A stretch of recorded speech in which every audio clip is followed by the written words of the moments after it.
Evolucionar la forma de trabajar, de compartir y hasta de celebrar. Con valentía enfrentaremos la realidad de una forma diferente, porque transformarse es la nueva alternativa. Blue Radio. Son las 8 de la noche. Aquí comienza Mesa Blue con Vanessa de la Torre.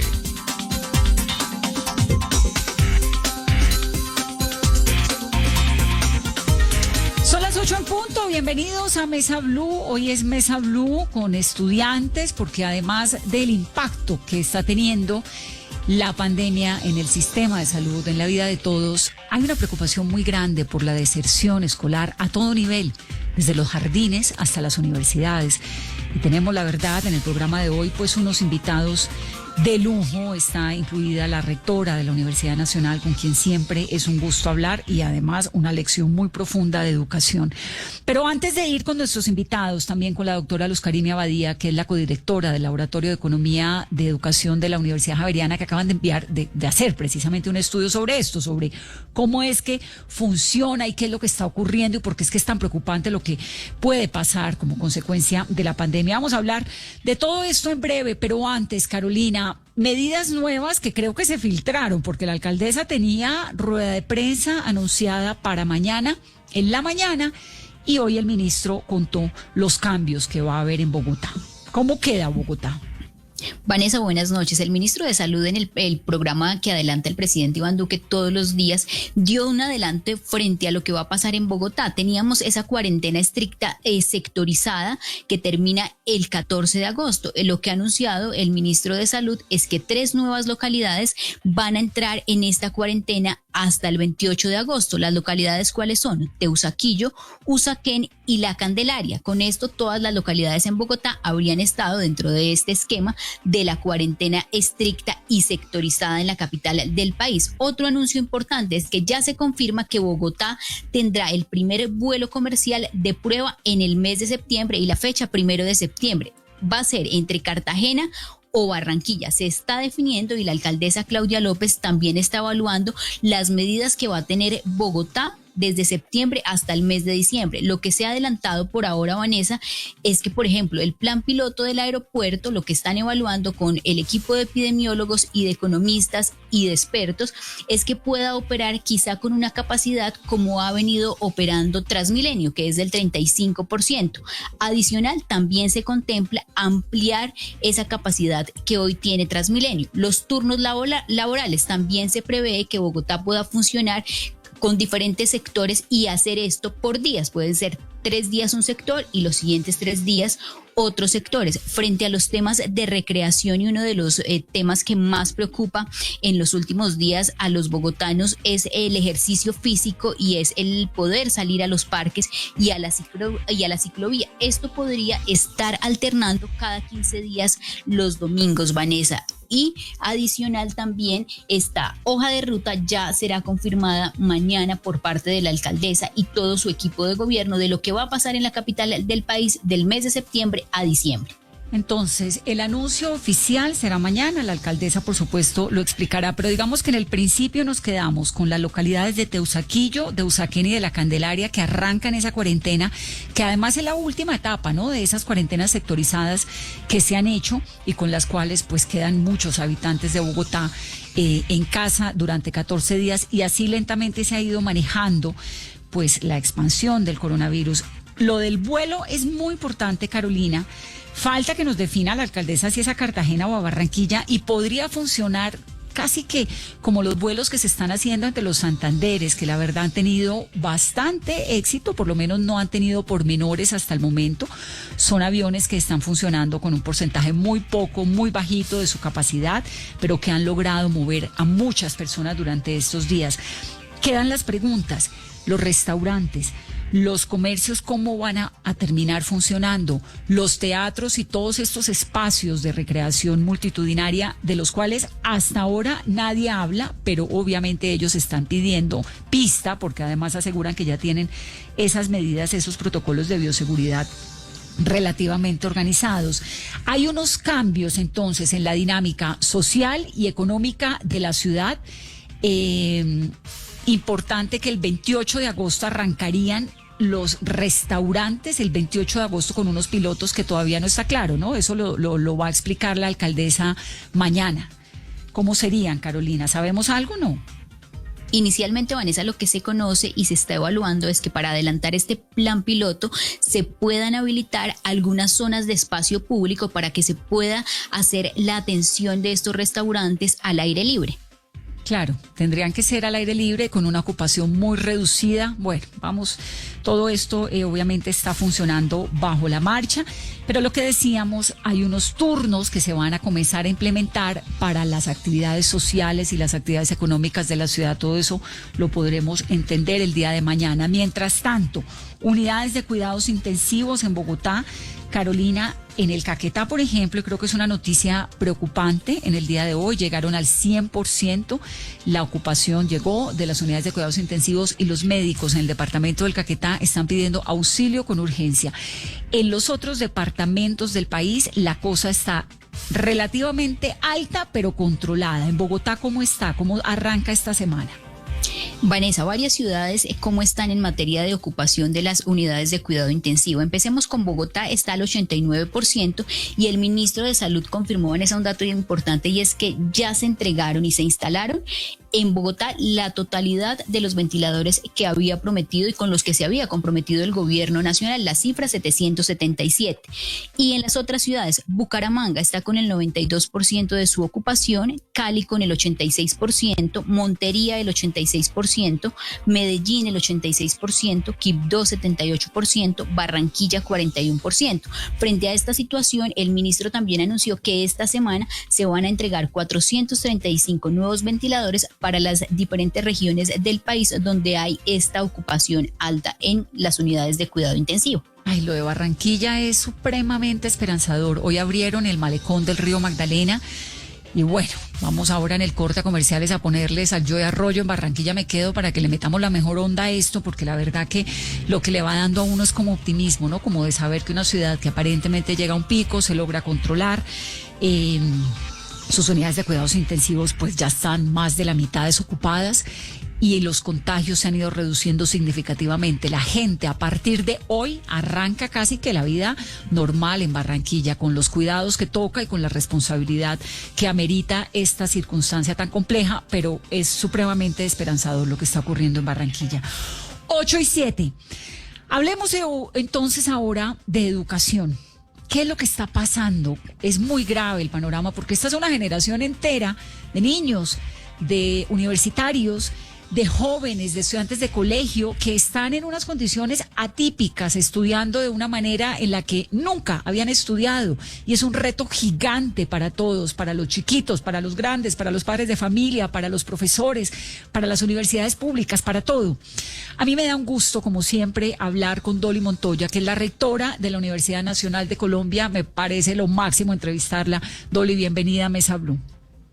Ay, muchas gracias, Vanessa, muchas gracias, Carolina, por esta invitación, y estaba viendo todas las buenas noticias de la pandemia. Pues aquí tratando todos los días de empujar el barco. ¿Cómo le ha ido? La última vez que la vi, usted se estaba estrenando en la universidad y esto pues ni nos lo imaginábamos. ¿Cómo le ha ido, Dolly? Bueno, pues hemos tenido 2 años de mucha incertidumbre. Primero los paros estudiantiles, luego las negociaciones sindicales, después los movimientos sociales y ahora la pandemia. Y no hemos perdido ni un solo semestre. Hemos estado al día, acabamos de terminar el primer semestre de este año y arrancamos el 24 de agosto para el siguiente semestre en la Universidad Nacional de Colombia.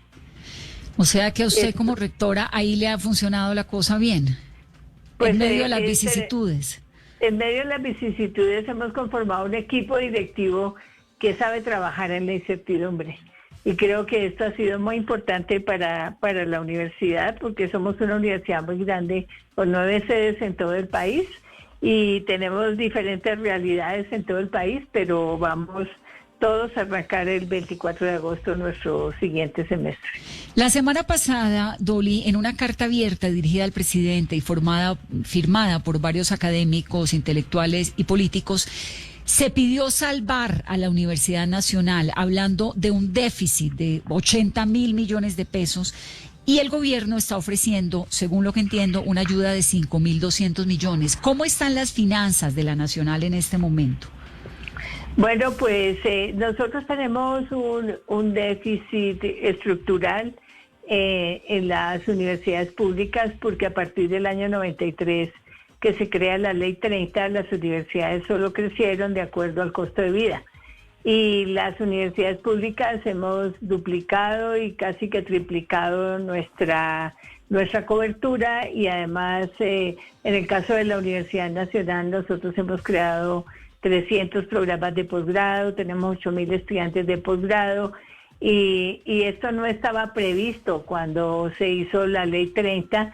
Entonces el gobierno nacional el año pasado pues hizo algunos aportes para tratar de cerrar esta brecha, pero sigue siendo un problema estructural que hoy que planteábamos en la Comisión Primera del Senado, de mirar cómo hacerle una reforma de fondo a la Ley 30, sobre todo en el artículo 86, para regular las finanzas de la educación pública, y también para una política de Estado para la educación en general. Pero en el caso de la universidad, digamos que nosotros tenemos los recursos, siempre hay un déficit, arrastramos este año un déficit de 40.000 millones, que viene pues acumulándose de los años anteriores, aunque disminuyó un poco con lo que se consiguió por parte del gobierno.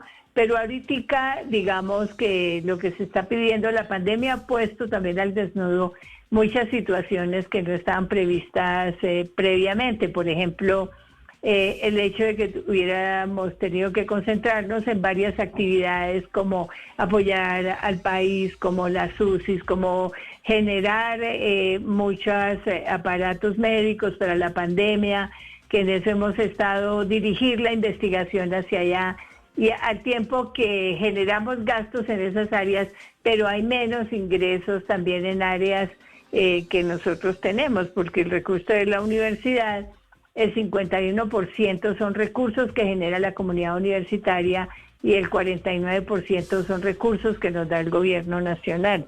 Entonces, en medio de esta estructura, es una estructura débil financiera, pero creo que lo podemos solucionar. Ahora lo que está pidiendo es poder tener matrícula cero para el pregrado. Para esto nos faltan 30.000 millones y nos faltarían 38.000 millones, y también se quiere tener becas en el posgrado. Entonces, digamos, esto es lo que han venido reclamando todos los representantes profesorales, estudiantiles, y también una carta que salió del Consejo Superior del Académico han sustentado estas cifras, mostrando que sí se requiere por efecto de la pandemia y para no seguir acumulando este rezago estructural que traemos financiero. Ahora, Dolly, uno entiende lo del déficit, y tal vez para explicarle a los oyentes, porque esto es como los gobiernos, ¿no? El déficit de Estados Unidos pues es directamente proporcional a lo que produce, el déficit de Colombia, el endeudamiento, todo eso pues pasa también por la academia. Pero cuando usted dice que están ahora en el debate de la matrícula cero, que sería lo ideal, sobre todo en esta pandemia, y lo de las becas para pregrado, ¿de dónde va a salir esa plata? ¿Eso no es endeudarse más, aumentar ese déficit? Digamos que nosotros normalmente becamos 11.000 estudiantes, este año 13.000, con los mismos exiguos recursos de la universidad, porque tenemos el 11% de nuestros estudiantes son de población vulnerable. El Ministerio de Educación nos ayuda pues por tradición con algunos estudiantes, pero este año completó algunas cifras para llegar al 22%. Nosotros estamos, eximiendo de matrículas al 38% de los estudiantes del pregrado, y nos quedan faltando 40% del pregrado, que son 30.000 millones, y nos quedan faltando los del posgrado, que serían 38.000 millones de pesos. Eso es lo que, pues, si la tarea, pues, que hemos venido avanzando es para el tiempo de la pandemia, nadie salió beneficiado con sus recursos y es poder evitar la deserción, porque cada muchacho que sale del sistema, cada uno de nuestros jóvenes de pregrado, posgrado que sale del sistema, el país está perdiendo mucho dinero porque un estudiante realmente cuesta 11 millones al Estado y ellos pagan el 20% de la matrícula. Entonces, estamos pidiendo como el 20% para el pregrado y el 30% para el posgrado, porque el resto ya está incluido dentro de los recursos que llegan a la universidad. Entonces, no quiero ser enredada, pero quiere decir que el costo real para una universidad como la nuestra de un estudiante es mucho más que lo que va en el recibo de matrícula. Entonces, por eso es tan importante que ese esfuerzo que ya se hace por parte del Estado de ese 80% de la nación, pues completarlo es más barato que perder el 80% que ya se ha invertido, ¿sí? En universidades estatales, que esa es la situación, aunque nosotros colocamos gran parte del recurso de la universidad también por las actividades que desarrollamos. Rectora, y frente a ese tema que usted ya tocó y es la deserción escolar, estamos a 14 días que se inicia un nuevo semestre en la Universidad Nacional. ¿Cómo va la matrícula para este semestre? ¿Cuáles son las cifras de deserción que ustedes ya tienen? Pues digamos que nosotros hemos llamado a los estudiantes sede por sede, hemos mirado y no es que la gente quiera desertar, es que no tiene con qué pagar la matrícula. Entonces, por eso estamos llamando a que es una inversión. Lo que podemos hacer, en lugar de perderlo todo, invirtamos lo que falta para que los estudiantes para que no tengamos deserción y los estudiantes puedan seguir en el sistema. Porque los estudiantes quieren estudiar, lo que pues no tienen realmente la matrícula, y la universidad hace un esfuerzo también enorme con la parte de bienestar y se requiere muchísimo más también para bienestar, pues precisamente porque un gran número de estudiantes el único apoyo que tienen es de la universidad porque sus familias no les pueden aportar. Entonces esto es algo que hay que considerar que es muy grave en las universidades públicas cuando tenemos los estratos más vulnerables y tenemos un altísimo porcentaje de estratos 1 y 2. Y el 3, pues yo creo que como en todas las universidades públicas debe ser también de los más altos.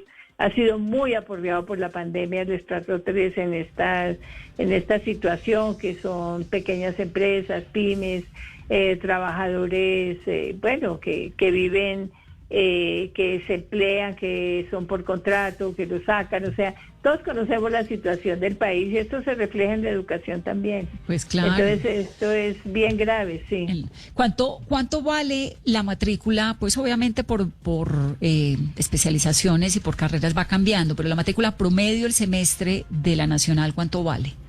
El promedio para todo, digamos, si sumamos todos los estudiantes del pregrado, el promedio es de 1 millón. De 1 millón al semestre. Es de 1 billón al semestre, sumando todos los estratos y promediando. Sí. Si lo hacemos hay estudiantes que no pagan nada, entre más tienen, más pagan también. Y también en el posgrado sí es una cifra que está por debajo, entre 30 y 40%, inclusive de las universidades públicas, y un promedio es de 5 millones que paga un estudiante de posgrado en la universidad, y el costo real, lo que le cuesta a la nación un estudiante real de posgrado son 21 millones de pesos. Y nosotros en el recibo de matrícula va por el 30% nada más.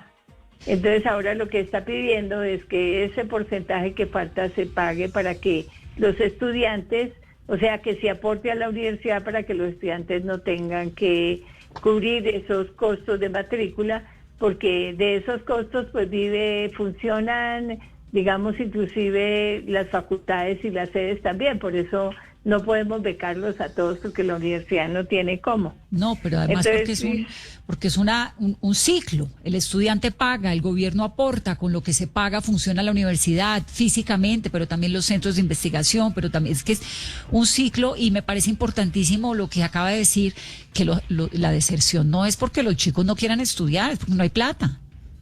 Sí, es No hay porque no cómo. pueden pagar la matrícula, porque en Manizales, por ejemplo, se hizo una encuesta 1-1. El 95 dijo que quería volver a la universidad. Entonces, ahora que han dicho, bueno, semestre presencial, nosotros tenemos estudiantes del 73% de los municipios del país. O sea, como pues son 1.122 municipios. Entonces, si luchamos mucho el semestre pasado para colocarlos en sus casas y una universidad como la nuestra, que tiene 9 sedes, tiene que tomar decisiones generales, pero tener las especificidades del gobierno nacional y el gobierno local en cada una de las regiones, cómo se van abriendo, qué tanto. Entonces la directriz fue virtual, todo lo que se pueda. Muchas carreras pasaron las prácticas para el año entrante y van a entrar a la universidad y vamos a tener el aforo. Tenemos 8.000 estudiantes de posgrado que hacen tesis y los laboratorios ya están abriendo para los posgrados, para la investigación, que no la podemos parar porque además para resolver problemas del país. Y tenemos abiertos algunas de las prácticas que son importantes, pero hay una cosa que nunca se pregunta y que es muy importante. Es que el 30% de nuestros profesores son mayores de 60 años y el 60% mayor de 50 años. Y de ahí para abajo son los otros profesores. Entonces, cuidar el conocimiento y la salud en esta pandemia creo es lo prioritario para la Universidad Nacional. Cada que se nos muere un profesor, digamos hasta ahora se nos han muerto 2 profesores de COVID y lo sentimos muchísimo porque es un conocimiento que se pierde para el país, es una vida que ha sido dedicada al conocimiento acumulado, que ha sido dedicada al ejemplo a los estudiantes. Perder una vida de un maestro es muchísimo más que cualquier cosa. Entonces, por eso nosotros lo fundamental en la Universidad Nacional lo que ha reivindicado es primero la salud de nuestros, tanto de los administrativos como de los profesores. Y también pues hay jóvenes con alta vulnerabilidad por preexistencias, de enfermedades preexistentes. Entonces yo creo que nosotros no tenemos que estar en la universidad con una propaganda muy adecuada. Te mueres de ganas de ir a la rumba, te mueres de ganas de hacer tales cosas, pues es mejor que te mueras de ganas y no de COVID. Porque realmente, porque eso es lo que nos está pasando. Entonces, nosotros sí hemos tenido un sentido clarísimo de conservar nuestra comunidad y que nos podamos ver el año entrante otra vez y no tener tanto afán. Hacemos y los estudiantes rindieron más el semestre pasado que cualquier otro semestre porque tuvieron autonomía y pudieron acercarse más a los profesores y todo eso tiene que evaluarse. Realmente creo que no todos son efectos, no solo hay que aprender de esta pandemia también, hay que ser creativos y hay que mirar ¿Usted qué ha aprendido de esta pandemia, Dolly? ¿Qué ha aprendido? A ver, yo he aprendido que en esta pandemia todos, los de arriba, los de abajo, todos los que se creían invulnerables o porque tenían mucho poder, entendimos todos que somos infinitamente vulnerables, que los seres humanos somos iguales y que nos distingue fundamentalmente el oficio y que los que hemos tenido más oportunidades tenemos más obligaciones también y que solo juntos y haciendo liderazgos colectivos que acabamos de lanzar nuestro centro, nuestro instituto de liderazgo público con una asistencia enorme. Queremos trabajar en la Colombia profunda, en la Colombia que no tiene oportunidad, en que podamos construir con las comunidades su futuro, que se empoderen de su futuro las comunidades. Y esto es lo que tenemos que aprender, que la pandemia no podemos volver a los viejos vicios. Nosotros tenemos que aprender muchísimo de que del cuidado de uno depende el cuidado del otro, de la comunidad, del medio ambiente, y creo que estos aprendizajes no los podemos perder y el respeto infinito por la vida tiene que ser una de los aprendizajes más grandes que podamos tener nosotros de la pandemia. Y por eso creo que nos tenemos que mirar los unos a los otros y preguntarnos si lo que veníamos haciendo era lo que debíamos hacer o podemos sembrar un mejor futuro y un país más equitativo. Y eso se hace es tan importante que se hace con educación, ciencia y tecnología. Los países que tienen conocimiento son los que salen adelante, y los países que no invierten en conocimiento, pues nos vamos quedando rezagados. Si el promedio en América Latina es de 0.6, mientras hay países del Producto Interno Bruto invertido en ciencia, mientras en otros países del mundo pueden ser 4, 5, 3. ¿Aquí estamos en qué porcentaje? Sí, en toda América Latina 0.6 y en Colombia 0.4. Y por ejemplo, ese comparativo en un país asiático, en Japón, en China, en Europa. Es que ya nos demostró Corea. Corea nos demostró que ellos salieron igual de la guerra que nosotros, y ahora cuánto se han posicionado porque ellos prefirieron invertirle al conocimiento y a largo plazo y no a los ladrillos. Entonces, digamos, esas son las decisiones, producto de las decisiones políticas que tomamos, y creo que el país en esta pandemia tiene que enterarse claramente de que es el conocimiento el que nos puede dar equidad y un país mucho más equitativo y más desarrollo económico y bienestar social para la población. Entonces, Dolly, yo creo usted, que sí. Usted que es una científica brava, ¿qué pronóstico le hace a la vacuna? Pues digamos que ya hay esperanzas, hay muchas noticias esperanzadoras. Lo grave de esto es cuándo nos va a llegar a nosotros, ¿cierto? Aunque hay un convenio internacional que es probable que sea más temprano que tarde, pero de todas maneras ya los países desarrollados ya compraron las vacunas primeras que van a salir. Y de todas maneras también tenemos que saber que los primeros vacunados deben ser los más vulnerables también. O sea que son los que son mayores de, ahora diríamos que de los 50 años, pero de 60 para arriba infinitamente vulnerables. Entonces yo creo que tenemos que cuidar la población mayor que tiene la sabiduría y el conocimiento acumulado por la humanidad y por el país durante muchísimos años.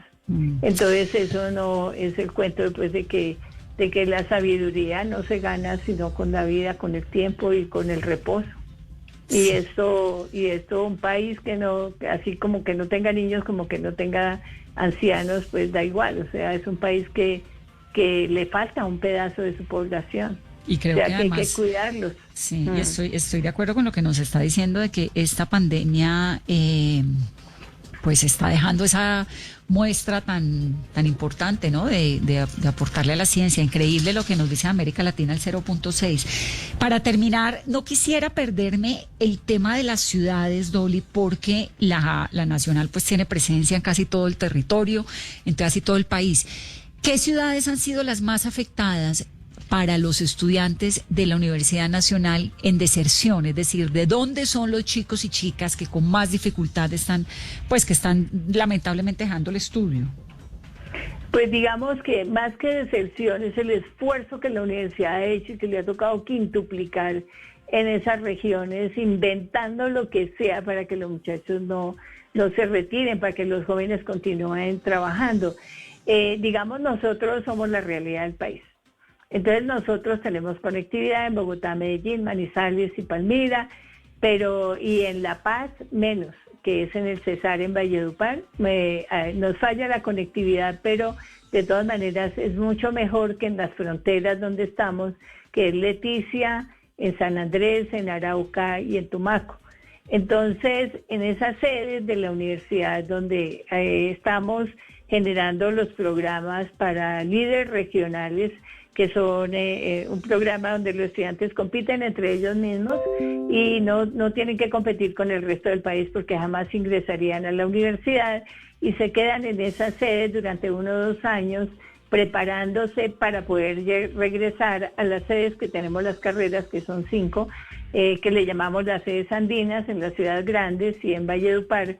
Y estos muchachos, por ejemplo, en esas regiones, realmente en Leticia hay un solo canal para todo Leticia. Entonces, si llega el presidente, todas las fuerzas se la dan a la Nacional, porque nadie más puede prender un computador, ni nadie más puede tener conectividad, porque todo está en la universidad. Entonces es una forma muy curiosa cómo funcionan las cosas en las regiones y por supuesto que nosotros lo que nos ha tocado es recurrir a todo, a las emisoras, a la televisión, al radio, a lo que sea, porque como tenemos nuestro Unimedios, que es una red nacional Entonces estamos conectados con las emisoras locales y nos ha tocado hacer maromas para que los muchachos puedan asistir, todos nuestros jóvenes puedan tener la docencia. Pero digamos que donde es más difícil es la conectividad.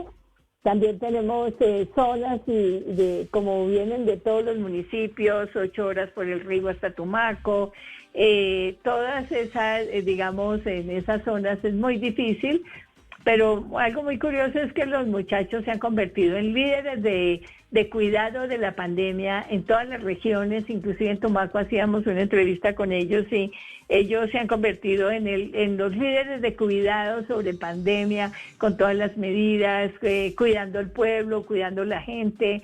O sea que ha sido también una experiencia para ellos maravillosa. O sea, no están sentados esperando que la conectividad les llegue, sino que también la buscan. Y van a la sede de la universidad, recogen materiales. Ahora en Leticia hubo un brote enorme y nos tocó cerrar la sede, pero ahorita, por ejemplo, ya está bajando, pero en la medida en que llegan aviones a Manaos, otra vez vuelve y de pronto hay un rebrote en Leticia. Entonces nosotros tenemos que estar reaccionando en cada sede de manera articulada y así terminamos el semestre y lo terminamos bien. O sea que tenemos una dirección que responde a la incertidumbre. Y esto es muy valioso, es un aprendizaje muy valioso. Rectora, ¿y ustedes ya tienen de pronto un consolidado de cuántos estudiantes no van a estudiar el próximo semestre, ya sea por condiciones de temas de conectividad o por tema de que realmente no tienen cómo pagar? Pues todavía no tenemos el consolidado porque es difícil recogerlo todavía hasta que pasa, digamos hasta que ingresa, ¿sí? Es cuando lo sabemos, pero digamos de los nuevos estudiantes, nosotros de los nuevos estudiantes todos han solicitado entrar, que fueron los que pasaron, que nos tocó hacer un examen, o sea, recoger datos del ICFES, de la Universidad Antiguos, etcétera, para no dejar pues una promoción sin ingresar a la Universidad Nacional.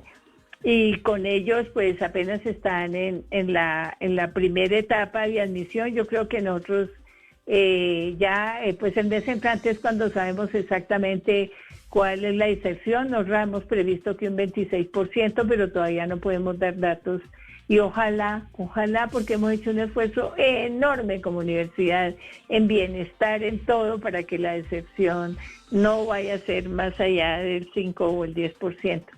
Pero vamos a ver, porque eso es una cosa, es lo que nosotros estamos pensando, otra cosa es la realidad en cada uno de los territorios también.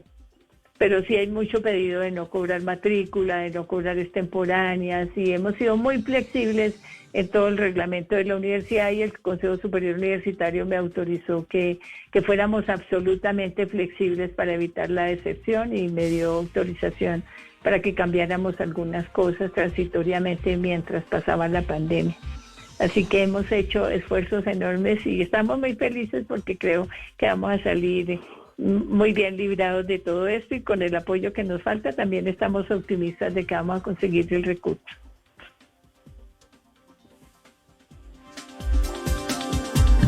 Rectora, y frente a esta frase que la semana pasada fue muy polémica, y es que quizá el mundo se está enfrentando a una catástrofe generacional en la educación, en las diferentes escalas, ¿usted lo ve de esa manera también?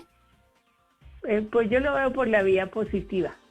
O sea, nosotros sienten, es que hay, digamos, hay prestidigitadores de la catástrofe, pero yo creo que hay que mirarlo de manera positiva. O sea, nosotros tenemos una educación muy tradicional, en la que el profesor se para, dicta una clase y los estudiantes luego presentan un examen y salen. En la Nacional llevamos 30 años cambiando esa forma de docencia. Entonces, para nosotros la docencia es un diálogo del profesor y el estudiante sobre el conocimiento. Y cada uno trae su aporte de vida. Y entonces el profesor es una guía para hacerle preguntas al estudiante e ir sacando del estudiante lo mejor que tiene y colocarle alas para que el estudiante pueda volar, es decir, que pueda hacer síntesis, que pueda leer de manera crítica, que pueda crear. Finalmente el estudiante debe crear Entonces esto acabaría con todo eso del plagio y todas esas cosas, y es un aprendizaje, esas son las universidades que aprenden. Y una universidad que aprende tiene que ser flexible también para aprender de los programas académicos. Entonces hay cosas que se hablan muy en general, pero por ejemplo, un país hagamos de cuenta que la ciencia es un árbol y que la formación es un árbol y en las raíces están las ciencias básicas, matemáticas, física, química, biología, como también están las ciencias básicas humanas, por decirlo de alguna manera, historia, geografía, filosofía, bueno, se me escapa una, pero de todas maneras estas básicas son las raíces del árbol que una verdadera universidad debe conservar porque debe generar conocimiento para la humanidad. Y de ahí se nutren las profesiones, las ingenierías. Un ingeniero de una universidad que tiene ciencias básicas sociales y humanas no es igual a un ingeniero de una universidad que tiene un edificio, que contrata profesores y pide títulos. Porque ese conocimiento básico se refleja en todos los años primeros de la formación profesional en las universidades. Entonces, digamos que, y esto se hace de manera holística con las artes y con las humanidades, que son las que nos hacen mejores seres humanos también. Y si nosotros podemos cambiar en las hojas del árbol, en las ramas, podemos hacer programas de 2 años, de 3 años, semestres de un semestre, ya no semestres, bisemestres, trisemestres. Podemos ser muy flexibles para actuar, pero lo que no se puede negar un país es a generar el conocimiento, que sea el conocimiento que necesita el país, tanto desde el punto de vista humanístico como desde las ciencias naturales. Entonces, si tenemos eso muy claro, nosotros podemos modernizarnos todo lo que queramos. Y nosotros soñamos con que la Universidad Nacional tenga una universidad virtual que refleje lo que hacemos de manera presencial y que podamos llegar a la Colombia profunda para que haya mucho más oportunidades para la población. Entonces, ser más equitativos, y por eso es que no queremos dejar ir a ningún joven que se forma como agente de cambio ético con conciencia social. Entonces, las catástrofes depende de si uno se queda para mirarlas o si uno aprende para poder transformar el mundo. Y yo creo que si todos estamos dispuestos a transformar el país, podemos tener un mejor país. Y en eso estamos. Pues me encanta, rectora, como siempre, escucharla a usted tan optimista, tan sensata, además, con ese ímpetu que mantiene y con esas ganas de apostarle a lo más importante que hay en una nación, que es la educación. Gracias por este tiempo, por estar aquí con nosotros en Mesa Blue, y espero poder dar la buena noticia de la matrícula cero, de la financiación, de todo lo que usted está esperando cuando eso ocurra, que ojalá sea muy pronto. Ay, muchas gracias, Vanessa, muchas gracias, Carolina. Pues tan bonitas que me dan todo el tiempo para contarles lo que estamos pensando. Ay, no, usted sabe que además estamos en pandemia, puede uno darse el gusto de pegarse una charladita más larga de lo usual. Bueno, muchas gracias. Un abrazo, muchas gracias por estar aquí con nosotros. Bueno, gracias. Hasta luego. 8:37, esta mujer es tremenda. La primera mujer que llega a la rectoría de la Universidad Nacional de Colombia es Dolly Montoya, una científica tremenda, que además está, pues como la están oyendo, la acaban de escuchar ustedes, apostándole a eso, al conocimiento, a la educación, y con suerte podremos seguir contando que la universidad pública en nuestro país, y también las buenas noticias para las privadas. Vamos a hacer una pausa rápidamente, pero al regreso, la Universidad Javeriana, el Laboratorio de Economía de Educación, que se llama el LI, hizo un estudio que es muy interesante. Un informe tiene en el cual señala que si no se hubiera presentado la emergencia por el COVID-19, la cantidad de estudiantes nuevos en instituciones de educación superior se reduciría igual en un 12%. Pero como además se presentó la pandemia, pues ¿cuáles son las consecuencias? Vamos a ver cifras, carreras, más hombres, más mujeres por fuera. Vamos a hablar de eso en breve, 8:38. Todos tenemos un reto, algo que nos impulsa, eso que nos hace levantar de la cama todos los días, un sueño que nos lleva al límite y nada más importa. No importa el dolor, ni la frustración. no importa el tiempo. Un reto que es a la vez nuestro combustible y nuestra obsesión.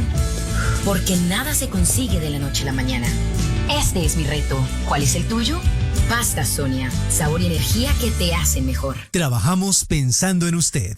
Ponle color al futuro de los niños de Colombia con la tarjeta Débito UNICEF Banco de Bogotá, con la cual aportas el 1% de todas tus compras a los programas de salud, educación y alimentación de UNICEF, y el banco aporta otro 1%. Pide tu tarjeta en www.bancodebogotá.com. Aplican términos y condiciones. Vigilado Superintendencia Financiera de Colombia. Protegido Fogafín.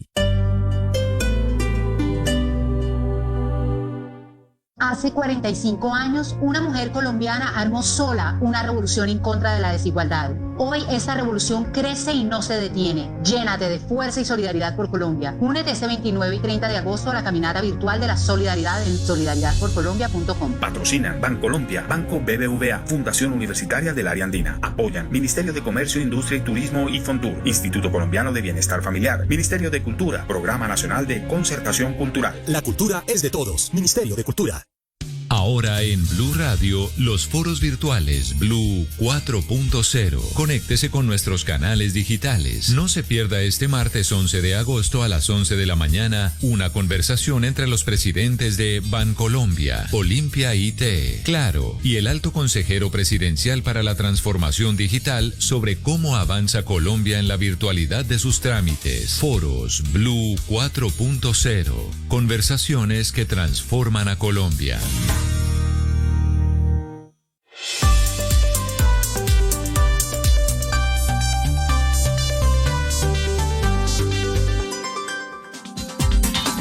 $8:41 de la noche. Me quedo con una cifra. Menos del 1% de los países latinoamericanos invierten en ciencia. Clave seguirlo haciendo, aumentando ese porcentaje para llegar a comparativos de países desarrollados que evidentemente han logrado salir mucho mejor de un episodio como este. Son las 8:41 de la noche. Luz Karime Abadía es codirectora del LI. Esto es el Laboratorio de Economía de Educación de la Universidad Javeriana. Estamos en el programa de hoy hablando del tema gravísimo de la deserción escolar. Luz Karime, bienvenida.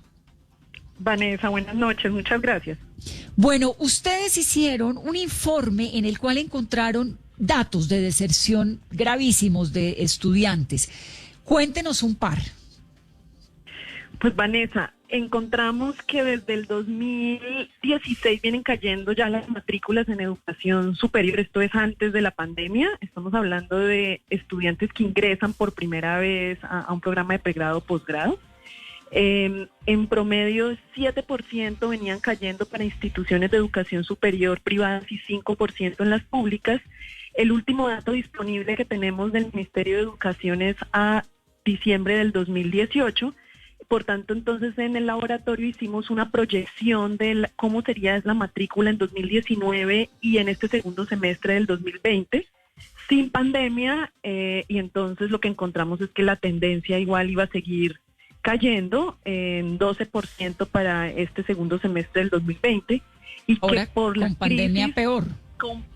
Muchísimo peor y puede estar pues como mínimo en una caída del 25%. Estamos hablando en promedio entre programas de pregrado y posgrado de todas las instituciones de educación superior en Colombia. Bueno, esta disparada al 25% obviamente tiene unos vínculos con la economía, que es lo que nos explicaba ahora también la rectora de la Nacional. Pero antes, ¿por qué? No sé si el estudio de ustedes indaga en por qué los chicos y chicas dejaron de estudiar en esos porcentajes hasta antes de la pandemia.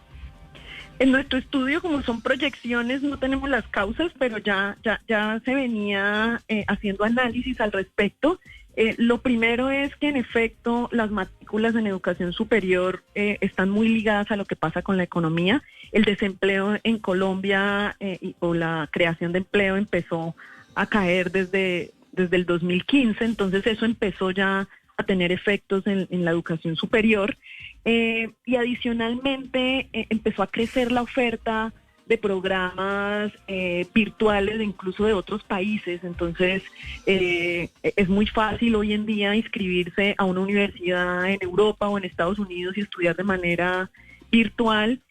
Y además se está volviendo como muy de moda el tema de las certificaciones certificar saberes más allá que estudiar carreras de 5 años o 4 años que son muy largas. Entonces los jóvenes quieren es aprender e irse a trabajar y aplicar sus conocimientos de manera rápida. Entonces esta es una tendencia que no solamente está ocurriendo en Colombia, sino en otros países, y que sin duda, por otras razones más económicas, pues el COVID-19 está dejando efectos bastante graves en la educación.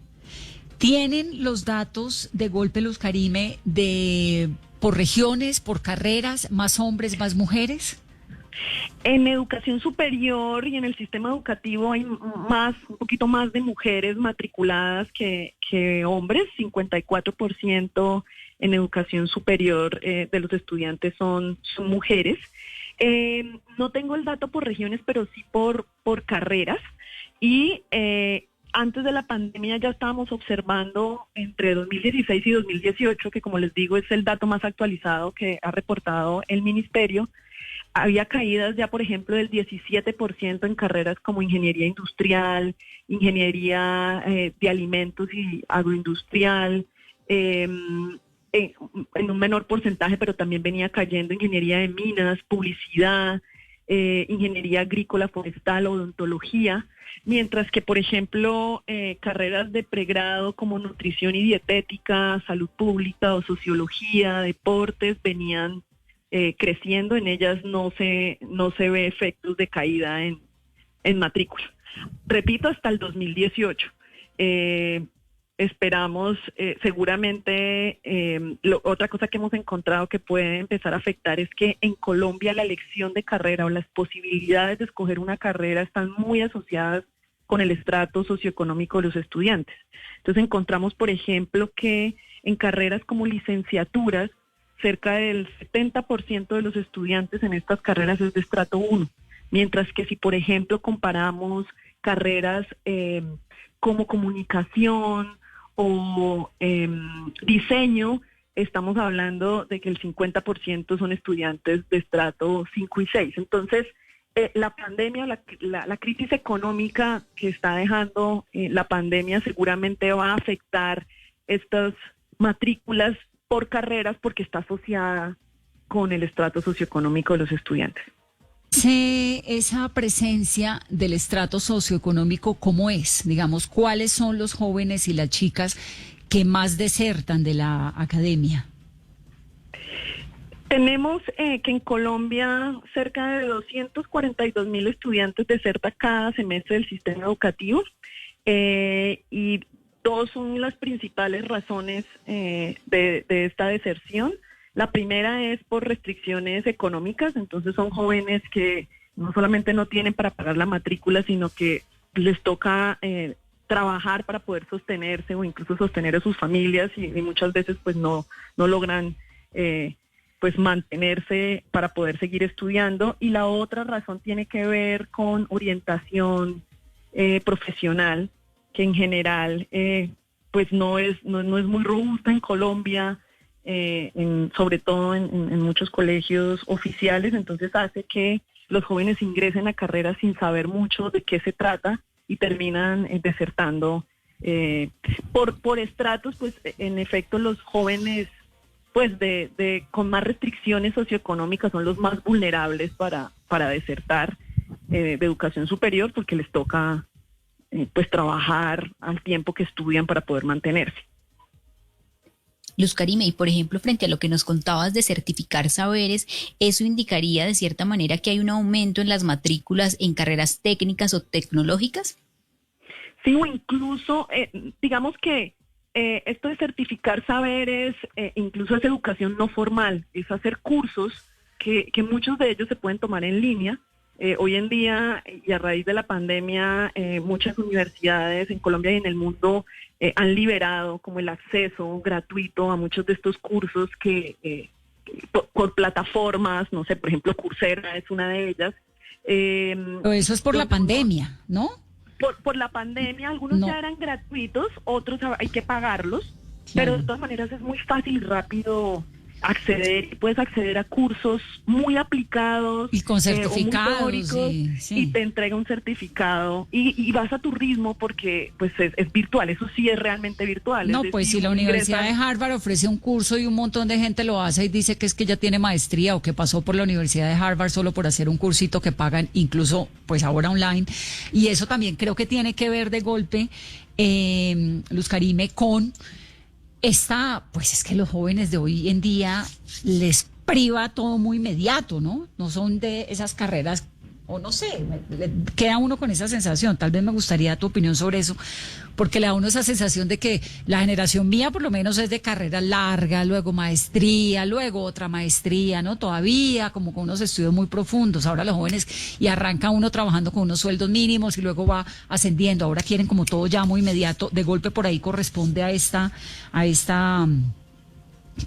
principio de desertar para hacer estudios inmediatos. Sí, de hecho, pues hay documentos de psicólogos y de sociólogos que han analizado esto en las nuevas generaciones y justo eso es lo que dicen. Mientras antes de pronto se tenía la mentalidad y se estudiaba para ser empleado y además estaba muy bien visto durar muchos años en una empresa de ganar toda la carrera, los jóvenes de hoy en día... y de hecho lo dicen los empresarios, que renuncian muy fácilmente y le dan valor a otras cosas y no están pensando en quedarse toda la vida haciendo carrera en una institución, sino que quieren cambiar y quieren que sea más rápido y quieren viajar por el mundo. De hecho, algunas multinacionales justo por eso crean programas donde están un año en un país y se van a otro y los van cambiando y rotando de trabajo para poderlos enganchar, porque les cuesta hoy en día enganchar a los jóvenes. Entonces, estas certificaciones pues responden mucho a eso, pero además el mercado laboral ya lo está validando, no es solamente desde el lado de la población o de los jóvenes, sino que no se ve todavía mucho en Colombia porque estamos muy acostumbrados al título. De hecho, incluso no se valora tanto las carreras técnicas y tecnológicas, sino ser profesional y tener ese título y ese diploma todavía tiene un valor muy grande, pero en el mundo ya y en otros países no es tan importante. De hecho, por ejemplo, en Colombia, cuando mencionaba las carreras técnicas y tecnológicas, el 30% se va por este tipo de carreras de los que ingresan a educación superior y el 70% restante quiere ir y va a un título de pregrado, mientras que si observamos Finlandia, Alemania, es totalmente al revés. Es el 70% de los que ingresan van a carreras técnicas y tecnológicas, carreras de 1 año, de 2 años, de 3 años, con un componente enorme, muy fuerte en lo práctico, y son programas que se crean de la mano con el sector productivo. Entonces responde directamente a las necesidades, se hacen prácticas desde el primer momento en que se ingresa y el 30% restante, que de hecho debe tener ciertas habilidades, son los que en esos países ingresan a una carrera de 5 o 6 años donde se ve teoría. Entonces digamos que en eso todavía en Colombia se necesitan muchas transformaciones, y si no cambiamos e innovamos rápidamente y superamos la manera tan tradicional como vemos la educación y la falta de vinculación con el sector productivo, pues vamos a tener efectos más grandes, no solamente en términos de deserción, sino de productividad, de crecimiento económico. Pues Luz Karime, me encanta saludarla y tenerla acá y ver un poco. Estábamos hoy como tratando eso, de darle una revisada a la universidad, a la deserción escolar, sobre todo de manera tan grave en esta época de pandemia. Gracias por estar con nosotros en Mesa Blue. No, gracias a ustedes por la invitación. 8:53. Yo sí quiero, Carolina, que le rindamos un homenaje, así sea cortico, a Barranquilla, por favor. Gracias.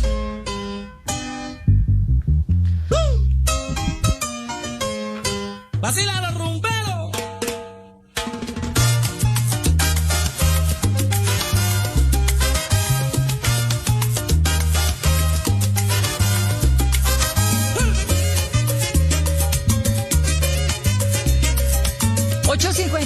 Barranquilla, me quedo. Barranquilla, así que está, como dice Joy, aflorando.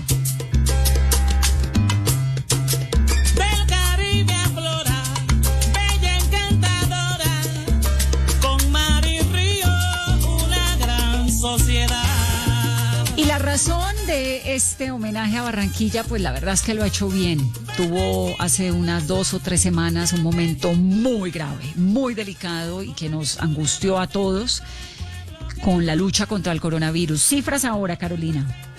Vanessa, por ejemplo, de hoy, ¿qué reporta Barranquilla en materia de casos? Casos nuevos, Vanessa, hoy en Barranquilla, 323. Es alentadora la cifra porque hace unas semanas veíamos que ya estaba superior a los 1.000 casos diarios, Vanessa. Había indisciplina social, pero la gente lo entendió y hoy se están reportando estas cifras y también buenas noticias. Ya se empieza a evaluar, Vanessa, el futuro del Carnaval 2021.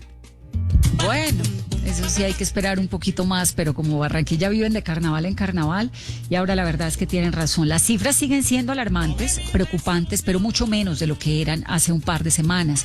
Abrió el malecón, comenzaron ya a abrir los comercios, la gente entendió y la verdad que el cuerpo médico de Barranquilla hizo un trabajo excepcional frenando esa pandemia y esa situación de las unidades de cuidados intensivos tan delicadas. Así que el saludo a Barranquilla. Antes de irnos, don José Melkin es un vendedor de flores y de café en la 7ª con 92.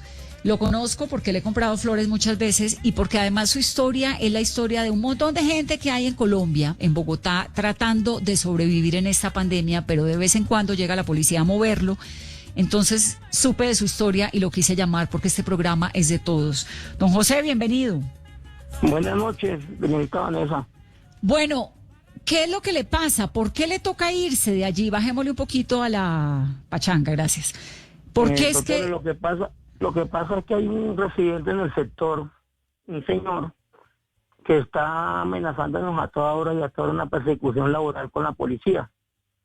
Y él, el día que él quiere, nos echa a la policía, trama a los policías, nos lleva para allá, nos lleva para acá. Y hoy fue un superintendente del sector, de la patrulla 155899, y me dijo que no me quería volver a ir, que no me quería volver a ver ahí más. Que si no me iba a las buenas, me iba a las malas, o si no me desaparecía.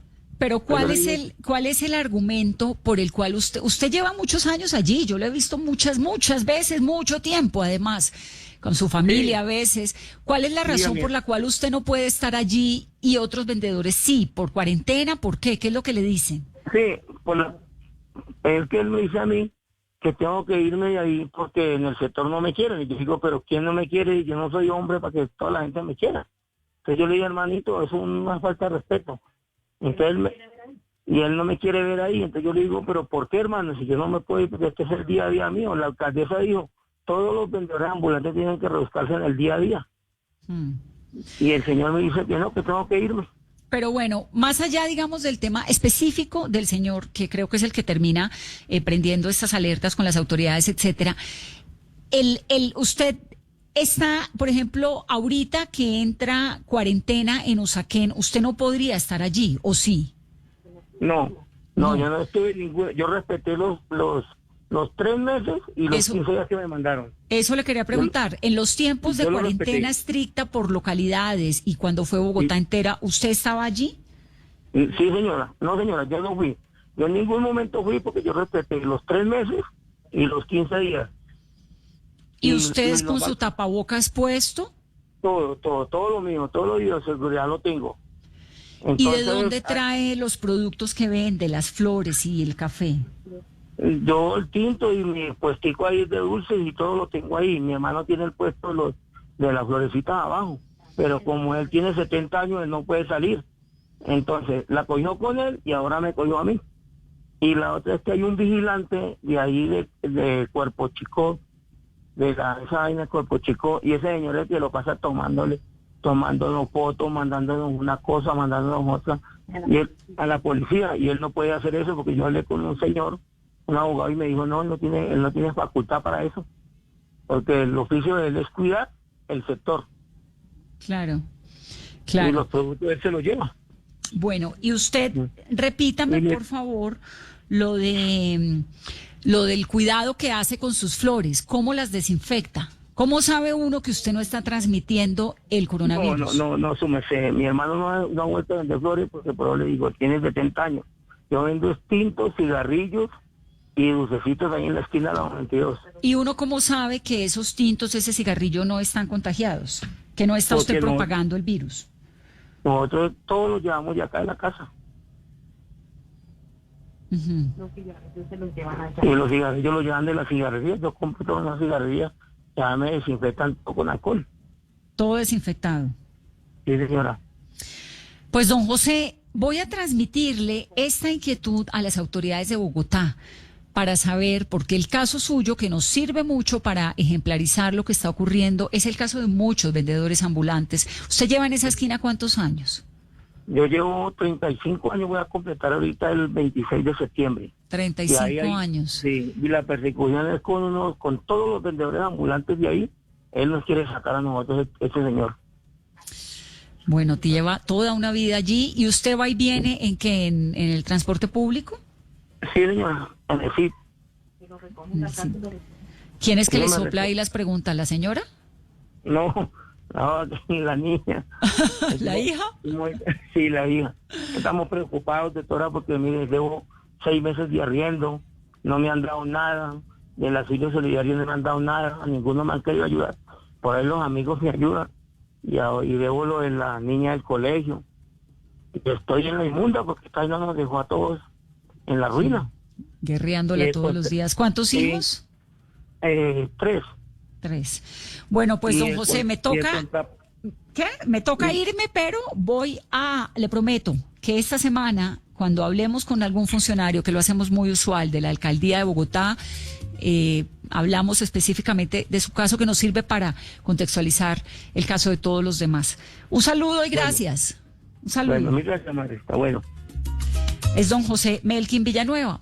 Lleva 35 años en una esquina en el norte de Bogotá guerreándola durísimo, y por cuenta de la pandemia, que respetó, no estuvo cuando no se podía, pero obviamente tiene que salir a trabajar como tantos que necesitan, pues está en esta situación en la que lo quieren sacar de su esquina porque hay mucha intolerancia, pero también hay miedo. La gente cree que de golpe él puede transmitir el virus. Vamos a averiguar eso con las autoridades para saber cómo son esos protocolos de supervivencia también en las calles de nuestras ciudades. 9:01 de la noche, nos vamos